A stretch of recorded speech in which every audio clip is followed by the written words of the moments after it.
आज हम गाय के पंचगव्यों में से एक बहुत महत्वपूर्ण गव्य की चर्चा करेंगे और ये हमारे दैनिक उपयोग और दैनिक भोजन में प्रयोग में आने वाला ये गव्य है और जिसे हम गौघृत के नाम से जानते हैं।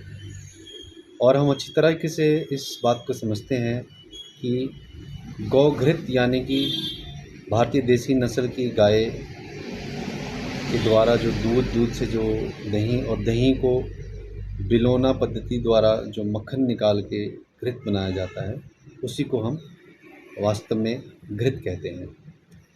पृथ्वी पर अगर कुछ अमृत है तो हमारे ऋषि मुनि कहते हैं वो गौघृत है। पृथ्वी पर गौघृत को अमृत की संज्ञा दी गई है। अब हम ज़रा नज़र मारें कि गाय घृत इतना उपयोगी क्यों है और इसके बारे में जो गलत अफवाहें चर्चाएं हैं उनके बारे में हम संक्षेप में चर्चा करेंगे। अब गौघृत से यज्ञ करने पर ऑक्सीजन बनती है।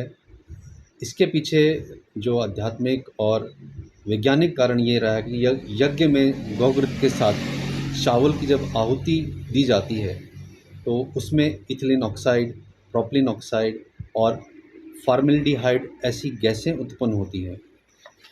अब इनमें से जैसे प्रोपिलीन ऑक्साइड गैस है, ये वर्षा कराने में बहुत सहायक सिद्ध होती है और इथिलीन ऑक्साइड और फॉर्मेल्डिहाइड का उपयोग ऑपरेशन कक्ष में जीवाणु रहित करने में इनका उपयोग किया जाता है।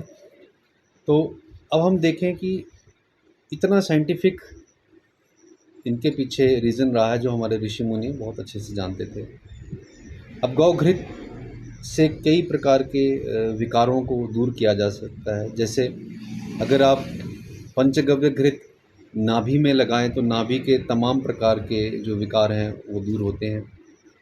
अब घी को अगर नस्य के रूप में, नासिका बिंदु के रूप में उपयोग करते हैं तो मस्तिष्क के लगभग सभी रोग नष्ट होते हैं, जैसे सिर में दर्द, माइग्रेन, स्मरण शक्ति का कम होना, सर्दी जुकाम, कफ आदि लगभग 21 रोग मिट जाते हैं अगर नियमित रूप से हम इसका प्रयोग करते हैं।